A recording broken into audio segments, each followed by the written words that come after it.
If you are in that phase of your life where you know something needs to change, but you don't know where to start because everything feels too heavy, too far, too complicated, then this video is for you. Hello everyone, welcome back to Tea Talks Truth. Okay, let's go.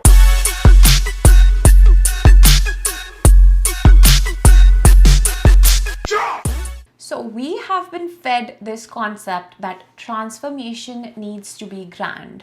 That to change your life, you have to change everything. What if I told you that it's actually the quite opposite? What if the secret to becoming your highest self is not about some massive action, but about small intentional habits that slowly help you reach that version of you? Doing more does not change your life. It's all about doing the right things with awareness.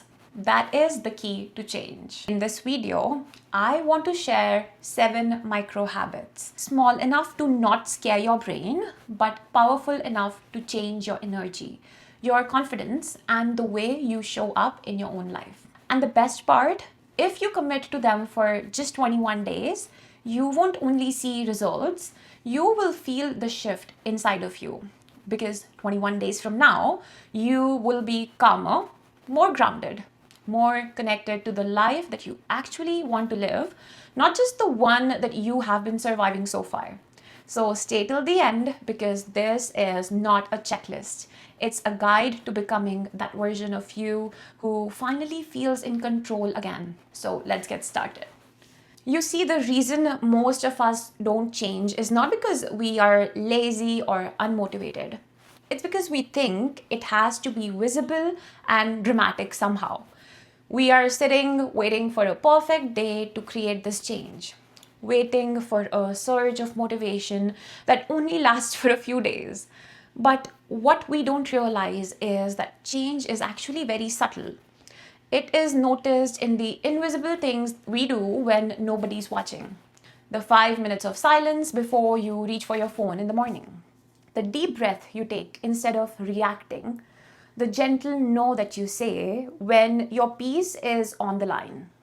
That's what micro habits are all about. And the beauty of it is that the more you do them, the more your brain starts to believe that I am someone who takes care of myself. I am someone who follows through. That belief becomes your new identity, and that is when everything begins to shift. So for the next 21 days, I want you to treat these habits as a ritual, not a to-do list, and then let me know how it transformed you. So start your day with gratitude. Waking up with a mind full of worries can be incredibly draining. The stress about what might be wrong or ruminating on your past issues can cloud your thoughts and sap your energy. This is where gratitude comes in. Studies from Harvard show that gratitude activates the brain's reward system. It increases your dopamine and serotonin levels and reduces stress and depression symptoms. Each morning, write down 3 specific things that you are grateful for. Not some generic ones, example, my morning walk instead of nature. Then feel that gratitude for at least 30 seconds. This simple change will shape your entire day. By consciously focusing on gratitude each morning, you can shift from a mindset of worry and stress to one of positivity and optimism. Second, move your body every day. Movement increases blood flow to the brain. It releases happy chemicals and balances your mood, stabilizing your hormones. Exercise has been shown to be as effective as antidepressants for mild depression. Even low-intensity movement counts, like walking, stretching, or dancing. Just move your body and avoid inactivity. Find something or several activities you love to do and commit to it daily. If you enjoy taking walks, set a reminder and make it happen. If you are interested in yoga but have not yet made the leap, try a group exercise class. A simple 10-minute walk can do more for your mind than 1 hour of motivational videos. And here's the most beautiful part about it. When you move intentionally, even just a little bit, you start treating yourself like someone worth showing up for. You start to feel lighter, clearer, softer, more grounded, more you. So, tomorrow morning, instead of scrolling, step outside or stretch on your bedroom floor or play your favorite song and dance like you did when you were 8 and you did not care of who was watching. Next, I want you to practice single tasking. Multitasking overloads your brain, and research shows that productivity can drop by at least 40%, and long term multitasking makes it harder to focus even when we try. We have all been there. Bag in your left hand, coffee to go in our right hand, and the phone squeezed between your ear and your shoulder.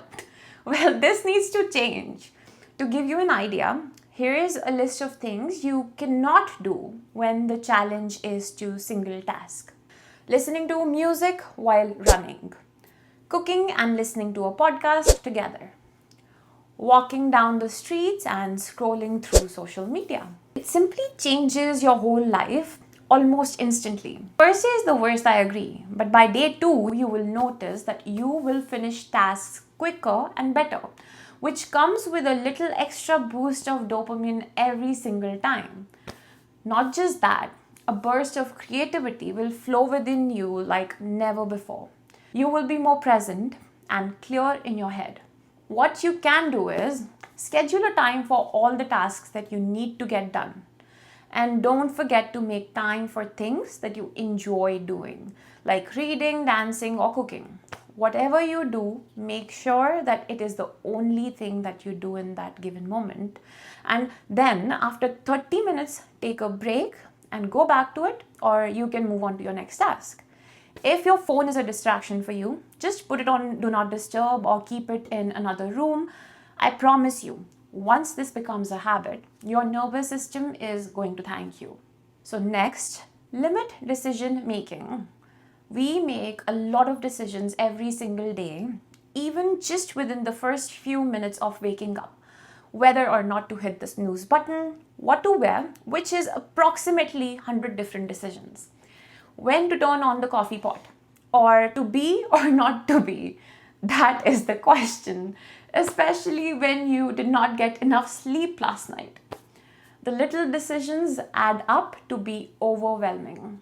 Decision fatigue is a real thing, and it's why we opt for pizza delivery instead of cooking at the end of a long day, or forego the workout altogether if we have to think about which time slots works the best for us. To keep up with healthy habits, limit decision making as much as possible and reduce decision fatigue. So here is what you can do to minimize decision fatigue and maximize productivity and creativity. Try meal prep. I usually prefer making food for 3 days so I don't have to worry about what to eat every single day, because I know this particular decision exhausts me. And if you're someone who does not like eating the same thing every single day, then maybe schedule for the week so you know what to cook next. Create outfit ideas for different situations. A go-to office look that you know works for you, so it saves you the time every morning to have to pick an outfit and you don't have to rush in the morning. Routine is by far the most important tool in my life to reduce decision fatigue. I have routines for all the things that I don't really like thinking about. So have a routine for cleaning your house, planning your content, groceries, laundry, everything can be fit into a routine, which basically reduces your decision making on a daily basis. So the next micro habit, practice intentional self-talk. And here's the science behind it. Your brain believes whatever you repeat, even if it's negative, and over time, your thoughts become your identity. CBT, which stands for Cognitive Behavioral Therapy, is built on the idea that your thoughts shape your feelings and your feelings shape your actions. So when you change your thoughts, you change your emotional reactions and your patterns of behavior. And no, I'm not talking about positive thinking. I'm talking about training your brain and challenging your negative thoughts and replacing it with a realistic, healthier one. So maybe next time, instead of saying, I have to do this as if it's a burden on you, try saying, I get to do this. This makes you more grateful to have the ability to do the task. Or try changing your narrative from, I always mess up, to, I've struggled before, but I've also succeeded before. You can include daily affirmations to your routine that help you become the best version of you. I remember when I was trying to create a change in my life, I started using affirmations first thing in the morning every single day, looking at the mirror while brushing my teeth. And one fun tip here, use your non dominant hand to brush your teeth and then say the affirmations. This will confuse your brain to work in new ways. Creating this change may feel unnatural or forced at first, but trust me, it's normal to feel that way. Your brain will push you to go back to the old road, but here is where you fight the urge. With repetition, this new pathway will get stronger. You just need to give it a fair chance. So, the next habit, read 10 pages or one chapter of a book every day. I understand that life is too busy for everyone, but depending on how much time you have, and of course, how much you enjoy reading, challenge yourself to achieve a reading goal every day. It does not matter what you're reading, whether a book, an article, or the newspaper. No matter what type of information you are ingesting, the content that you choose to read is being absorbed by your brain, shaping your thoughts and your perspective, and expanding your horizons. Reading changes the way you see the world, the way you treat yourself and other people, and the way you process information and real-time events. Without a doubt, I believe that I'm a better person because of what I have read so far. I attribute much of who I am to the material that I have read over time, and I feel strongly about the power of books. Simply put, books have changed my life by continually challenging my preconceptions and inspiring some of the most positive and rewarding mentality adjustments that I've ever had. If you're looking for some ways to kickstart reading as a habit in your daily life, then try doing this. Keep a book physically accessible and visible. Planted by the couch if that is where you tend to hang out a lot in your free time, to otherwise scroll through your phone. Commit to a designated amount of daily reading time, such as 15 minutes or 30 minutes, or simply commit to reading a designated number of pages per day or chapters per week. If you take public transportation on your daily commute, reading is an amazing way to spend that time. Okay, so now let's talk about the seventh one, which honestly changed me for good in all the right ways. Practice gratitude with a touch of mindfulness. So, gratitude with mindfulness is basically taking gratitude beyond just listing things and actually feeling them. Most people do gratitude like a to do item. I'm grateful for a home, my family, my friends, and then they move on, still feeling stressed about everything else in their life. Mindful gratitude is slower, deeper, and emotional. It turns gratitude from words into a nervous system experience, and this is how you do it. So, you need to sit still with no distractions. Slowly inhale and then exhale 3 times. This settles your nervous system so your gratitude becomes felt, not forced. Now, choose one thing that you're grateful for. Just one.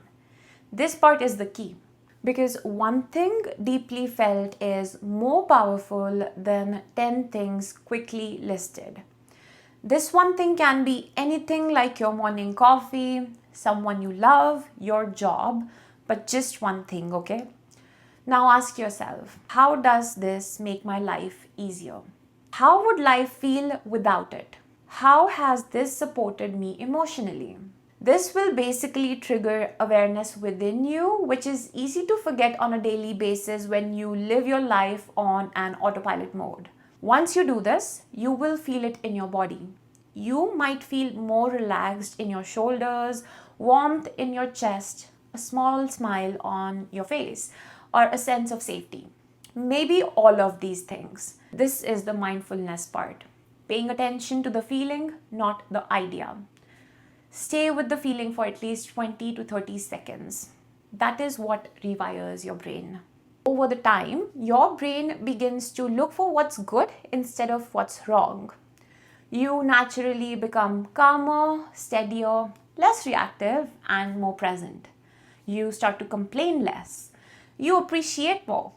You start to feel like life has softness and more meaning to it again.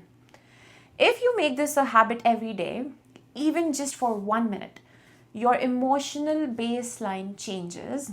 After a couple of weeks, you will notice your mornings feel lighter and your mind feels less chaotic. After a month, situations that used to overwhelm you begin to feel manageable. And after 3 months, gratitude becomes your automatic lens. You start seeing beauty in all the small moments that you experience. You connect with yourself more deeply, and your life begins to feel more grounded, so much more abundant and aligned. So, mindful gratitude does not just change how you think, it changes how you feel. And when your inner world shifts, everything shifts with it. So these were the 7 intentional habits that changed my life, and they still continue to do so. Living intentionally means being mindful of the decisions and actions that we take every day. It means taking the time to consider our thoughts, feelings, and behaviors consciously and determining whether they align with the type of person we want to be. By living intentionally, we can honor ourselves and our lives in a very meaningful way that is true to who we are and what we really value. And here's the thing, you don't have to change everything at once. Just take one habit and stay with it. Let it shape you, let it soften you, let it reintroduce you to yourself. Because intentional living is not about doing more, it's about doing what matters with care. This is all I have for you today. Thanks for being here. Thanks for making me a part of your journey. Sending you all so much love and light.